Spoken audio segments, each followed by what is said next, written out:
여러분, 1, 2차 산업혁명 시대는 현실 세계의 문제를 해결하는 것이었어요. 그래서 소유가 중요한 키워드입니다. 땅을 소유한다든지 집을 소유하는 건물을 소유한 소유권이 굉장히 강조되던 시대였어요. 3차 산업혁명이 일어나면서 이제 가상공간의 세계가 열리기 시작합니다. 그래서 이제 이 가상세계, 인터넷을 통하여서 공유하기 시작해요. 여러분, 구글 같은 데가 모든 정보를 80%를 다 개방을 해버리잖아요. 공유시키려고. 페이스북이나 이런 것들이 다 공유하잖아요. 여러분, 유튜브 보면서 돈 내고 봅니까? 다 공짜로 보잖아요. 그게 공유 시대로 접어든 거예요. 그러면 4차 산업혁명은 공유뿐만 아니라 융합 시대입니다. 융합. 어떻게 융합됩니까? 가상세계가 디지털로 이루어지고 그 이루어진 가상세계가 현실에 그대로 융합이 되져요. 그게 가상으로 끝나버리면 허무하잖아요. 그런데 그 가상세계가 현실 세계와 융합되어지는, 아날로그로 융합이 되어지는 그런 세상이에요. 그것이 계속 순환되는 구조를 가지고 있는 시대가 4차 산업혁명 시대입니다. 여러분, 제가 뭘 얘기를 하려고 하냐면 오늘 설교와 관계된 얘기를 하려고 합니다. 우리 이제 서로 이렇게 개인 간에도 관계를 하다 보면 아주 고집센 사람이 있죠. 자기 주장을 끝까지 꺾지 않고, 본질적인 것은, 원리적인 것은 꺾이면 안 되겠죠.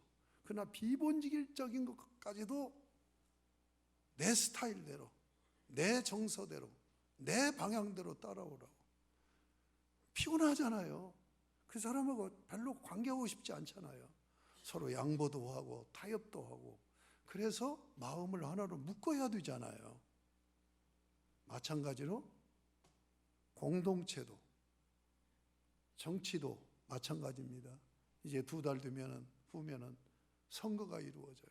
이제 아주 극렬하게 대립하고 싸우는 그런 지금 계절이 되어져 간 거죠.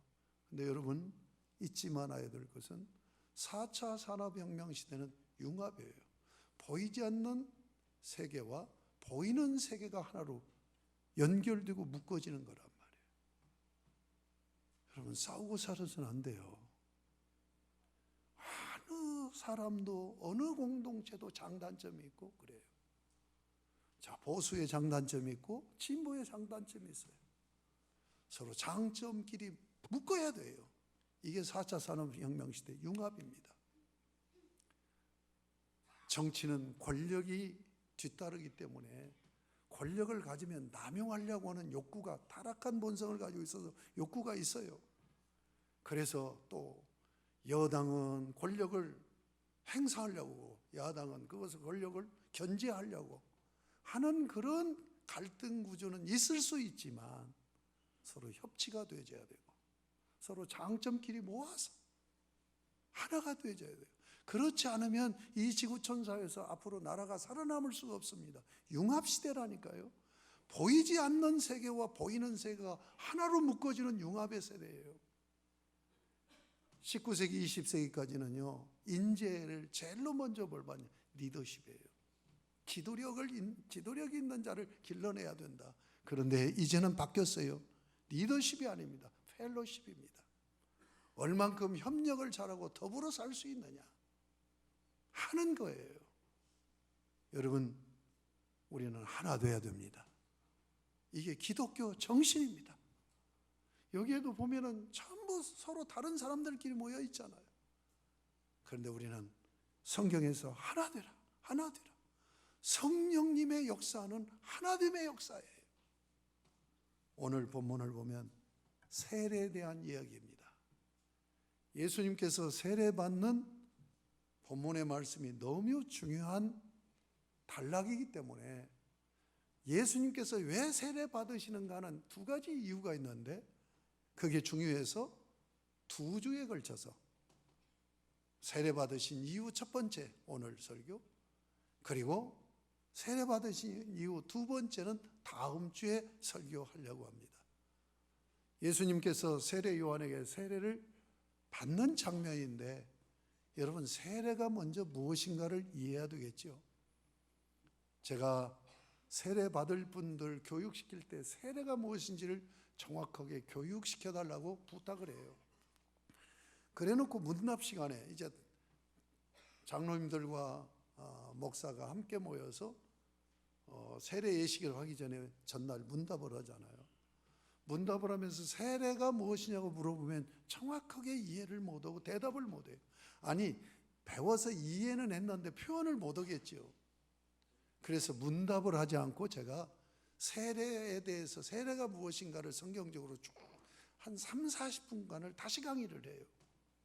그래 놓고 세례의 의미를 이해한 가운데서 이제 세례를 받게 하는 거죠. 여러분, 세례가 무엇일까요? 성경은 여러 곳에서 세례에 대해서 얘기하는데 가장 정확하게 세례가 무엇인가를 얘기하는 것이 로마서 6장 3절 4절 그리고 골로새서 2장 12절 말씀이에요. 물론 갈라디아서 3장 27절의 말씀도 있지만은, 자, 세례가 무엇인가? 로마서 6장 3절 4절 말씀을 함께 읽어보도록 하겠습니다. 시작. 무릇 그리스도 예수에 합하여 세례를 받은 우리는 세례를 받은 줄을 알지 못하느냐? 그러므로 우리가 그의 죽으심과 합하여 세례를 받음으로 그와 함께 장사되었나니, 이는 아버지의 영광으로 말미암아 그리스도를 죽은 자 가운데서 살리심과 같이 우리로 또한 새 생명 가운데서 행하게 하려 함이라. 세례를 얘기하고 있는데 여기서 지금 강조되는, 반복되는 단어가 뭘까요? 합하여지요. 합하여. 이게 3번 반복되겠어요. 세례가 무엇입니까? 예수 그리스도와 연합되었다는 표시가 세례입니다. 여러분, 아까 내가 융합이라는 말을 했죠. 여러분, 기독교의 기본 정신이 뭐냐? 연합입니다. 그것을 시대의 용어로 얘기하면 융합이라는 얘기예요. 연합입니다. 그리스도와 내가 연합되었다고 하는 표시가 세례라는 얘기예요. 자, 그러면 어떻게 연합되었는가를 말씀하고 있습니다. 내가 원래 죄인이잖아요. 죄의 본성으로 살아가는 죄인이에요. 자꾸 죄를 오염시키는 그런 죄인이에요. 그런데 죄인 때 내가 예수님이 십자가에 달려 죽으실 때 함께 죽었다는 거예요. 연합이 돼서 함께 죽었다는 거예요. 이게 원리를 얘기하는 겁니다. 예수님이 부활하셨어요. 부활하심으로 그 부활의 영을 우리의 영혼에 심으셔서 우리가 예수님과 함께 다시 살아났어요. 영적으로 부활을 했어요. 영적인 부활이 뭡니까? 거듭남입니다. 세례가 그런 의미예요. 그리스도와 연합하여서 옛사람은 죽고 새사람은 다시 태어났다는 얘기예요. 이것을 구약성경에서 세례를 하나의 사건으로 리얼하게 표현하고 있어요.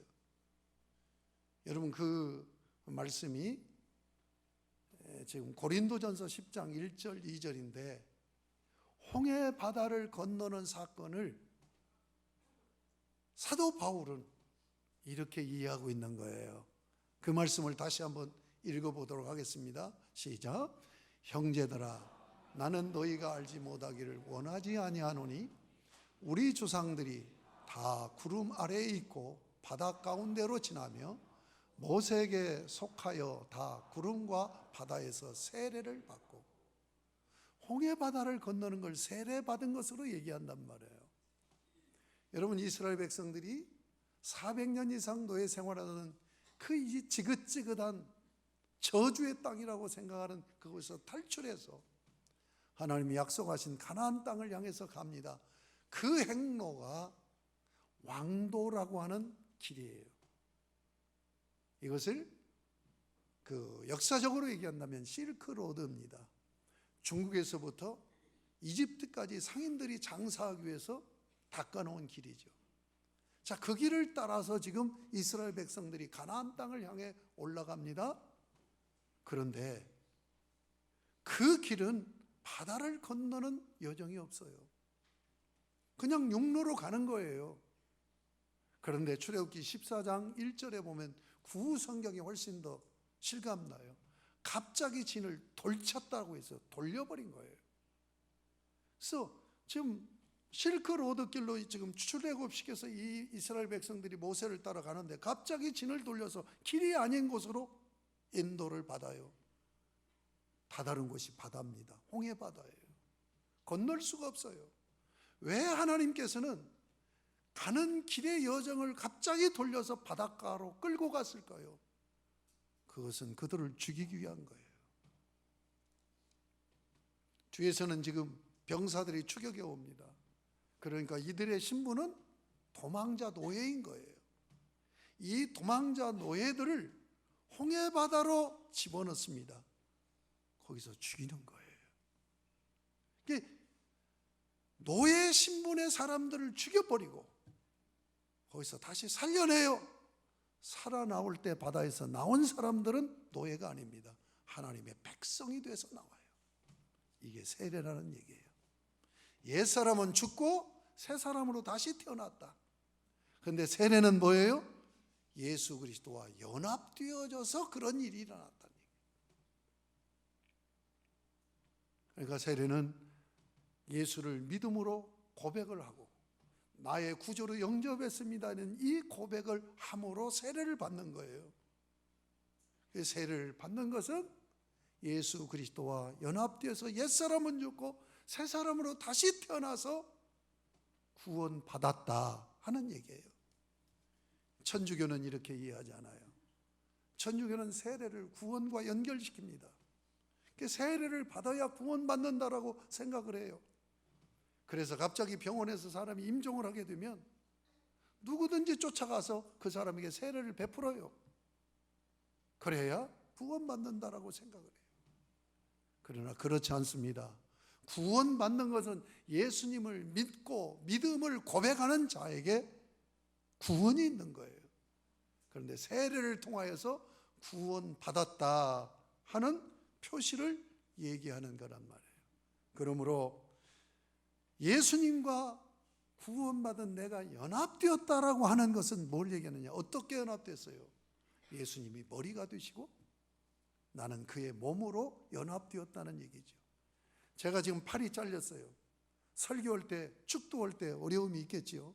그러나 죽지는 않아요. 코가 잘렸어요. 죽나요? 안 죽어요. 눈이 빠졌어요. 죽나요? 안 죽어요. 그러나 목 잘리면 죽습니다.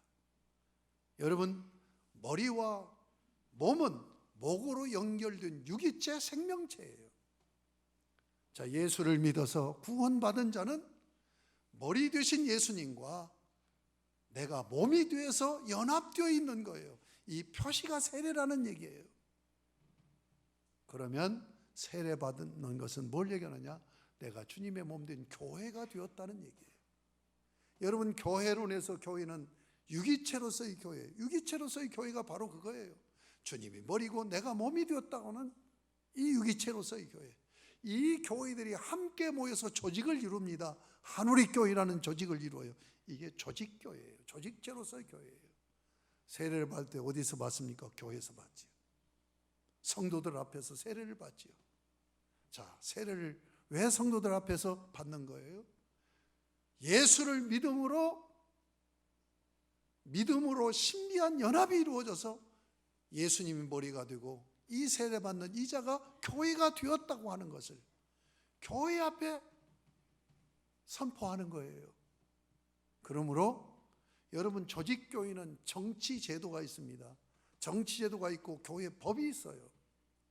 교회법대로 하면 세례받은 자만이 교인이 되는 거예요. 조직교회, 교회 일원이 되는 거예요.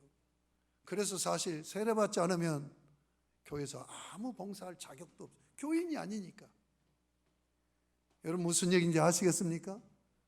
사랑하는 여러분, 세례가 뭐냐?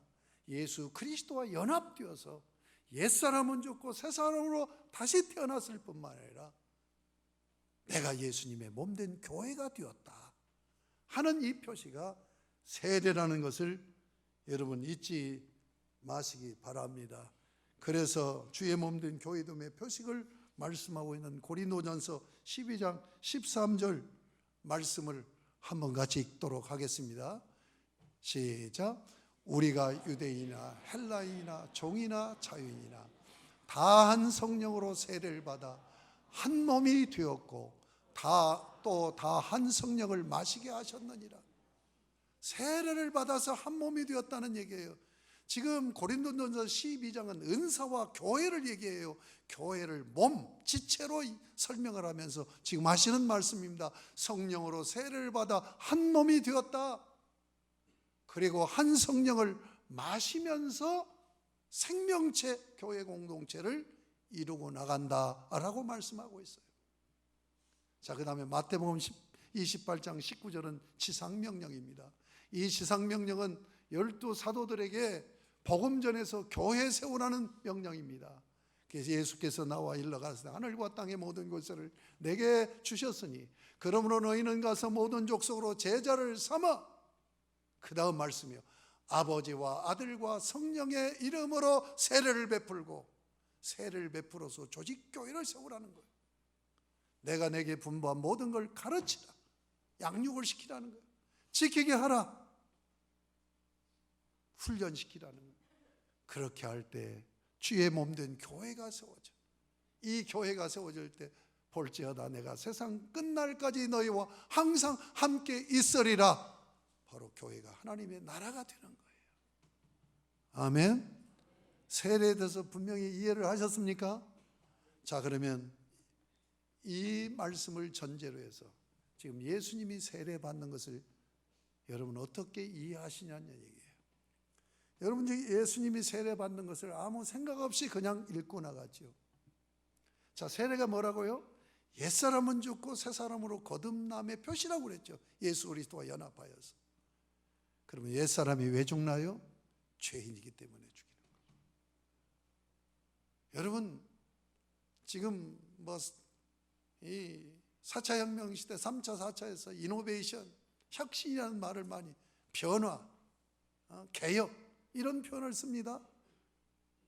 우리 인간은 변화되는 존재가 아니에요. 개혁되는 존재가 아니에요. 혁신적인 그런 구조를 가지고 있잖아요. 죄가 얼마나 무섭느냐. 죄는 죽어야만이 끝나요. 그래서 죽이는 거예요. 죄인된 옛사람을 죽이는 거예요. 그리고 새 사람으로 다시 태어나게 하는 거예요. 자, 이게 세례의 의미라면 예수님 세례 받아야 됩니까? 안 받아야 됩니까? 생각해 보세요. 예수님이 세례 받는 것이 합당해요, 안 해요? 예수님이 세례 받는다면 뭐가 되는 거예요? 우리와 똑같은 죄인이 되는 거예요. 죄가 없으신 예수님이 세례 받으실 이유가 없어요. 죄인이기 때문에 죽는 건데, 예수님이 세례를 받는다는 것은 옛사람이 죽는다는 걸 얘기하는 거예요. 그러면 예수님이 죄인 된다는 얘기예요. 말도 안 되는 얘기예요. 그런데 예수님이 세례 받겠다고 지금 세례 요한에게 찾아오셨어요.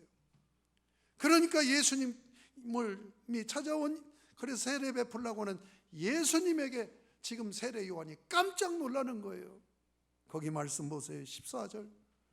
요한이 말려 이르되 내가 당신에게서 세례를 받아야 할 터인데 당신이 내게로 오시나이까. 당신 세례 받으면 우리와 똑같은 죄인 되는 것인데 당신 죄인 아니지 않습니까? 이건 있을 수 없는 일입니다 하고 지금 거부하는 거예요. 그때 예수님이 뭐라고 얘기합니까? 15절 보세요. 예수께서 대답하여 이르시되 이제 허락하라. 우리가 이와 같이 하여 모든 의를 이루는 것이 합당하니라. 의를 이루는 것이 합당하다. 의가 뭘까요? 하나님의 뜻이에요. 네가 상식적으로 지금 여기고 거부하는데 상식을 뛰어넘어서 내가 세례받으러 온 것은 하나님의 뜻을 이루는 것이다. 그래서 어쩔 수 없이 세례 요한이 예수님에게 세례를 베풉니다. 그러면 예수님께서 죄인이 아니신 의인이신데 세례 받으실 이유가 없으신데 세례를 받으시면서 하나님의 뜻을 이룬다는 그 의미가 뭐냐는 얘기예요. 그래서 이 본문이 그렇게 중요한 거예요. 두 가지 이유가 있습니다. 하나는 구원론적인 의미입니다. 뭘까요?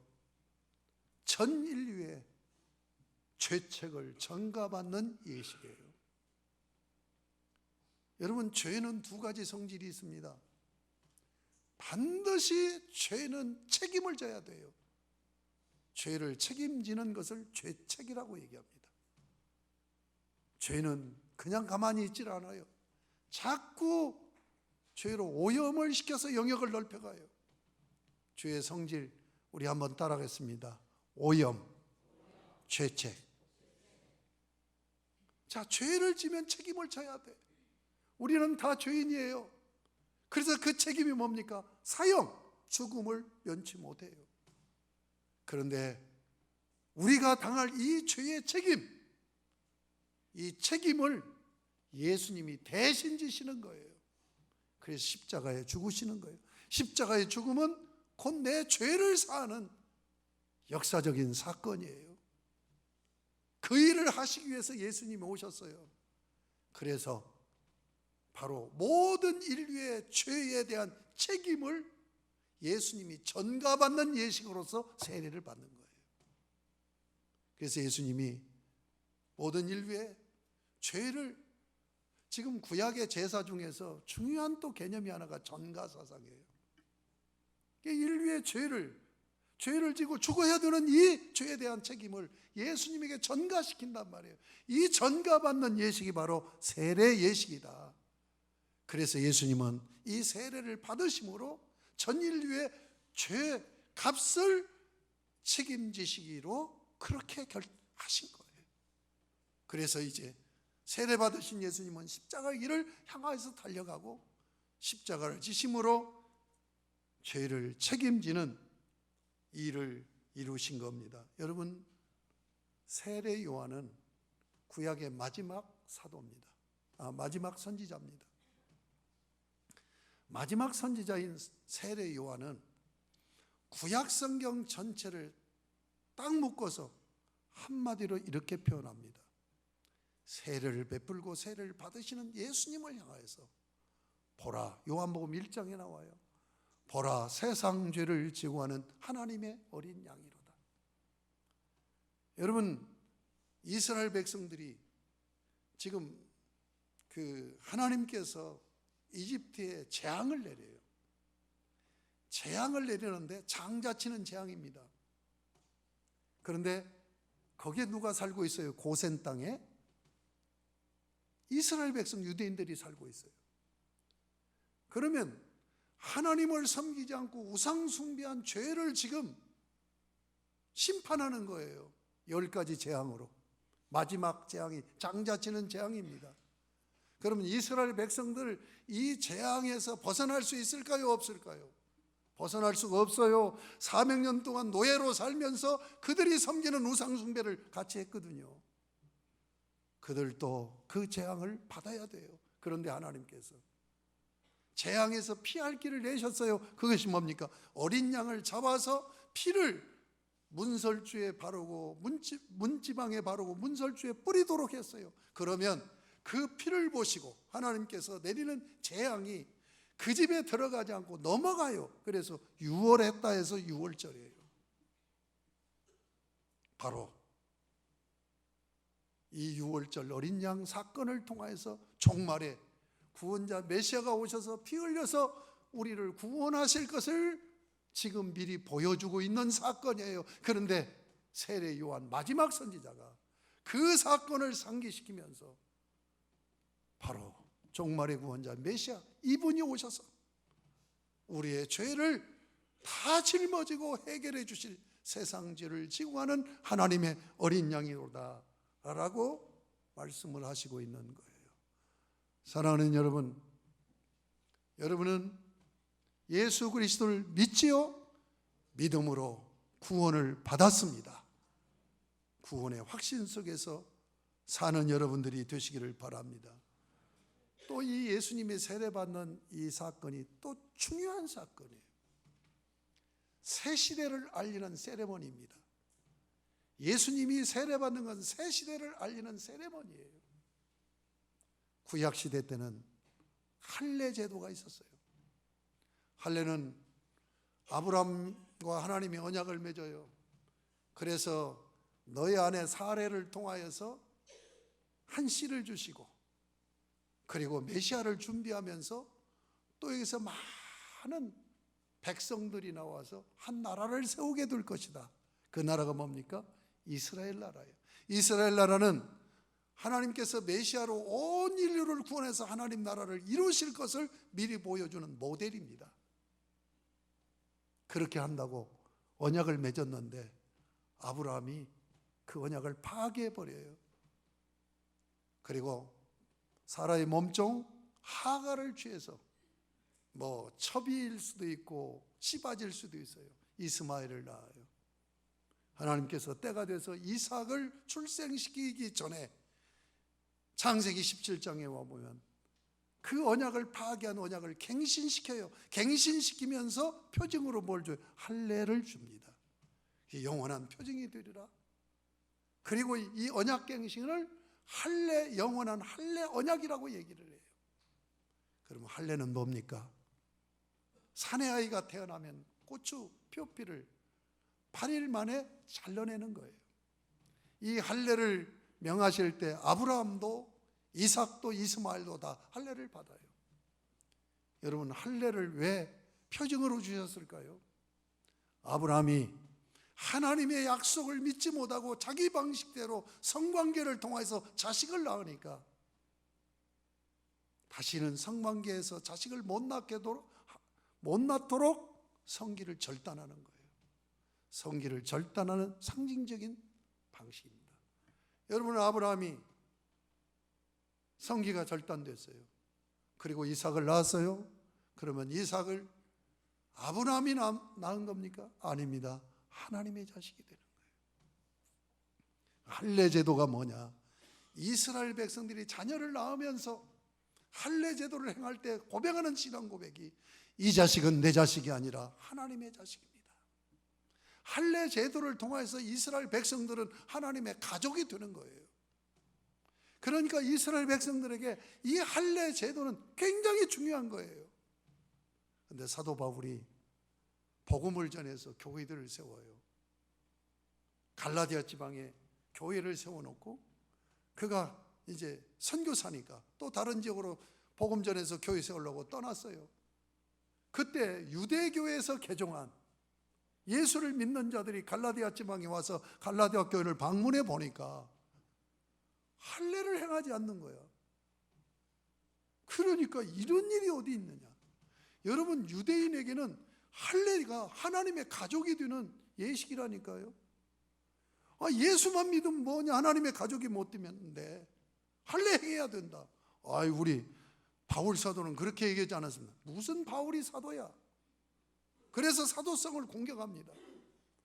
여러분, 사도는 뭐냐? 계시의 도구입니다. 만약에 바울이 사도가 아니라고 하면 바울에게는 건 하나님 말씀이 아니고 자기 사견이에요. 그래서 바울의 사도권을 공격합니다. 그 사실을 알고 바울이 갈라디아 교회에 편지를 한 내용이 갈라디아서예요. 갈라디아서 뭐라고 얘기합니까? 내가 전한 복음 외에 다른 복음을 전하는 저주를 받을지어다. 다른 복음이 뭡니까? 할례 복음입니다. 자, 여러분, 예수를 믿었어요. 죄사함 받았어. 너 하나님의 가족으로 되려면 할례를 받아야 되지. 논리적으로 맞지요? 그런데 아니에요. 예수를 믿음으로 죄사함만 받은 게 아니에요.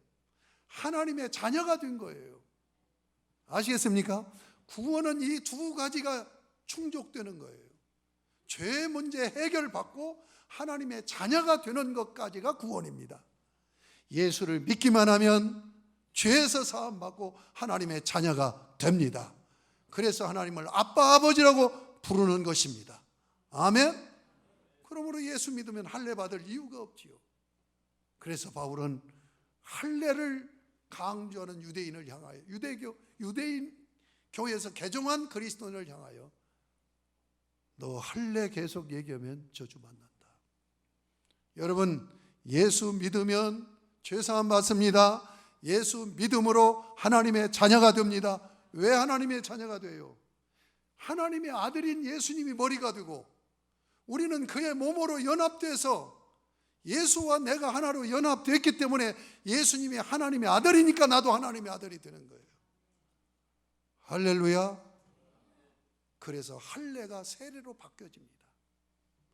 여러분, 성례가 구약에도 두 가지, 신약에도 두 가지요. 구약에서는 할례와 유월절 만찬이에요. 유월절이 세례로 바뀝니다. 할례가 세례로 바뀌어요.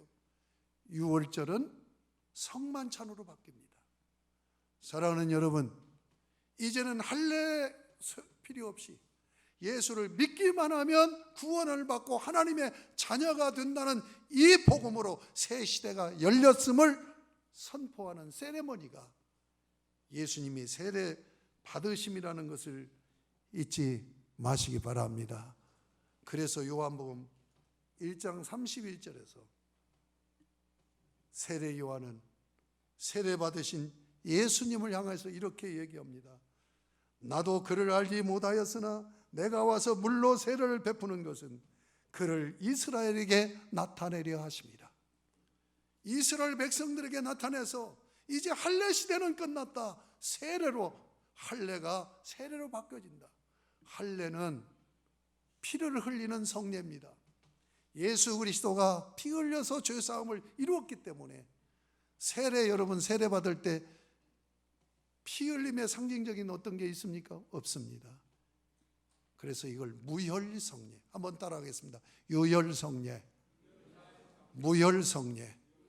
할례는 유혈성례고 세례는 무혈성례입니다. 사랑하는 여러분, 예수님께서 세례 받으심으로 바로 죄에 대해서 책임을 져준다는 그런 전가 예식임과 동시에 구약시대 할례 시대가 끝났고 이제 복음의 시대, 새 시대가 열렸다라고 하는 표시로 세레머니 한 것이 예수님이 세례 받으심이라는 것을 잊지 마시기 바랍니다. 오늘은 여기까지 설교고 다음 주에는 바로 예수님이 세례 받는 이유가 뭐냐? 왕으로 임직하는 것이다 하는 내용을 가지고 말씀을 증거하겠습니다. 말씀을 맺습니다. 예수 그리스도께서 죄의 책임을 지시고 여러분의 죄, 나의 죄를 책임지시고 십자가의 죽으심으로 해결해 주셔서 우리는 죄사함 받고 하나님을 아빠, 아버지라고 부르면서 하나님의 자녀로 권세를 누리며 살게 되었다는 것을 확신하시고 예수밖에 없습니다. 예수로만 구원받고 예수로만 하나님의 자녀가 된다는 것을 늘 잊지 않고 그 은혜에 감사하며 사는 복된 여러분들이 되시기를 바랍니다. 세례는 예수 그리스도와 연합의 표시라고 그랬어요. 연합이 머리가 되시고 몸된 교회가 되는 거예요. 여러분, 주님의 몸된 교회가 되었다고 하는 것이 굉장히 자랑스러움이 돼야 됩니다. 영광스러움이 돼야 돼요. 그래서 제가 성경 구절 두 구절을 여러분에게 소개합니다.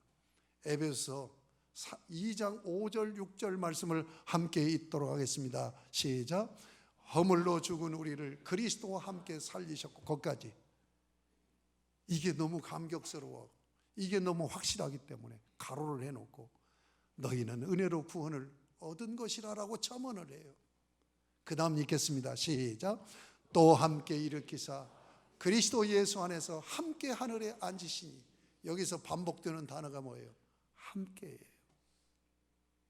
우리는 예수 그리스도를 머리로 해서 우리 모두가 하나가 되었다는, 함께 되었다는 얘기예요. 아시겠습니까? 우리는 하나예요, 하나. 자, 그런데 여기서 중요한 것은 예수님 부활하실 때 우리도 함께 부활했어요. 자, 예수님 부활만 하신 게 아니죠. 하늘나라에 승천하셨죠. 승천하실 때 우리도 함께 승천했다는 얘기예요. 자, 승천하신 주님이 하늘 보좌 우편에 앉아서 통치자가 되시잖아요. 그런데 거기에 함께 앉았다는 얘기예요. 이게 우리의 영광스러움이에요. 주님과 내가 이렇게 신비로운 믿음의 연합을 통하여서 이렇게 영광을 누리는 교회가 되었다는 것을 잊지 마시기 바랍니다. 에베소 3장 6절을 다시 한번 읽겠습니다. 그리스도 예수 안에서 함께 상속자가 되고 함께 지체가 되고 함께 약속에 참여한 자가 됩니다. 여러분, 우리는 함께 상속자가 됐어요. 상속자는 뭡니까? 천국을 상속받는 아들이죠. 아들의 권세 중에 마지막 권세가 뭐예요? 상속권이잖아요. 그 다음에 또 뭐라고 그랬어요? 함께 지체가 됐다. 한 몸 된 교회에 우리는 한 지체, 눈, 코, 입, 귀, 이것이 없어서는 안 되지요. 하나만 빠져도 이건 뭐예요? 장애인이 되는 거죠. 여러분, 우리 함께 지체가 되었습니다. 또 함께 약속에 참여한 자가 되었다는 얘기는 뭐예요? 복받는 자가 되었다는 얘기예요. 하나님께서 우리를 책임져 주시겠다고, 복 주시겠다고 언약하셨어요. 언약은 약속의 확증 아닙니까? 여기에 참여해서 그 복을 누리는 자가 되었다. 이게 우리의 정체성입니다. 사랑하는 여러분, 우리가 주님의 몸된 교회의 영광스러움 자리에 서 있음을 잊지 마시고, 참으로 내가 이런 존재라는 그런 자부심을 가지고 신앙생활을 하실 수 있는 여러분이 되시기를 바랍니다. 여러분, 머리 예수님이에요. 내가 몸이에요. 에베소는 머리에게 있어요. 그에게까지 자랄지라. 머리까지 자랄지라. 여러분, 우리 몸은 머리에서 신경계통을 통해서 명령하는 걸 그대로 따릅니다. 하나님 말씀에 순종하면서. 아멘. 예. 그리고 주님을 닮아가는 그리스도로 올 한 해 그 목표를 향해서 신앙생활, 영적 생활을 해나갈 때 주님을 많이 닮지는 못했지만 조금은 이렇게 닮아갈 수 있었어 라고 고백하면서 감격스러워하면서 올 한 해를 마무리하는 복된 성도 여러분들이 다 되실 수 있기를 주님의 이름으로 축복합니다.